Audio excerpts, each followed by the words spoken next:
Tehran ने कागज के समझौतों को मलबे में फेंककर सीधे मिनी वॉर प्लान को अमल में लाना शुरू कर दिया है। ईरान ने साफ कर दिया है कि अगर हमारा तेल समंदर में फंसा रहा तो हम पूरी दुनिया की इकोनॉमी को समंदर में डुबो देंगे। अब सवाल ये उठ रहा है कि क्या ये खाड़ी में नए युद्ध शुरू होने का सिग्नल तो नहीं है। और इसके लिए एक साथ कई फ्रंट खुल सकते हैं, क्योंकि इन जगहों पर ईरान बड़ी नाकाबंदी करने की तैयारी में है। फारस की खाड़ी, हॉर्मुज स्ट्रेट, ओमान की खाड़ी, बाब अल मंदेब स्ट्रेट, अदन की खाड़ी, यानी अमेरिका ने नाकाबंदी खत्म नहीं की तो ईरान अरब से पूरी दुनिया में जाने वाला तेल रोक देगा। अलग अलग 5 फ्रंट पर ब्लॉकेड लगा देगा। और इसकी सबसे बड़ी वजह है ईरान की इकोनॉमी का गिरना। ईरान की तेल सप्लाई रुक गई है। अमेरिका ने शैडो फ्लीट पर भी अंकुश लगा दिया है। चीन भी दूसरे देशों से तेल ले रहा है। अब ईरान के पास जो विकल्प हैं वो समझिए। पहला विकल्प है अमेरिका के सामने सरेंडर। दूसरा विकल्प है अमेरिका की नाकाबंदी तोड़ दे। तीसरा विकल्प है अरब देशों पर हमला करके दबाव बनाए। अगर पहले विकल्प को छोड़ दिया जाए, बाकी के 2 विकल्प का अर्थ है भयंकर युद्ध।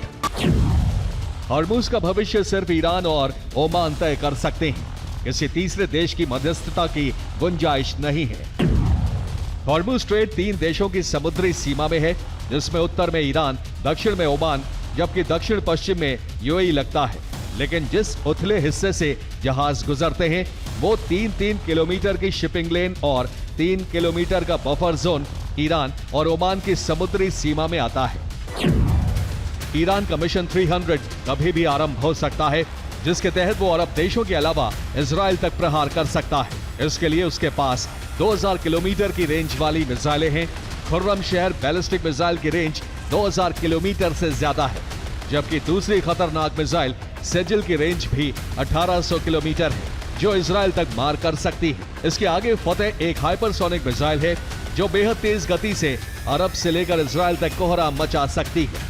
ईरान के प्लान के तहत वो पूरे 5 मिनट में अरब देशों में कोहराम मचा सकता है, यानी हर 1 मिनट में एक देश को तबाह कर सकता है। तेहरान से कुवैत की दूरी 770 किलोमीटर है, जहां ईरान की मिसाइल 1.5 से 2 मिनट में पहुंच सकती है। इससे आगे बहरीन की दूरी 1050 किलोमीटर है, जहां तक ईरान से मिसाइलें महज 2.5 से 3 मिनट में पहुंच सकती हैं। कतर की तेहरान से दूरी 1150 किलोमीटर है, जहां ईरान 2.5 से 3 मिनट में हमला कर सकता है, जबकि यूएई ईरान से 1200 किलोमीटर दूर है, जहां ईरानी मिसाइलों को पहुंचने में 3 से 3.5 मिनट का वक्त लगेगा। सऊदी अरब 1300 किलोमीटर दूर पड़ता है, वहां हमले में 3.5 से 4 मिनट का समय लगेगा, जबकि तेहरान से सबसे ज्यादा दूर इजराइल है, जो 1600 किलोमीटर दूर पड़ता है। वहां 4 से 5 मिनट में ईरान की मिसाइलें तबाही मचा सकती हैं।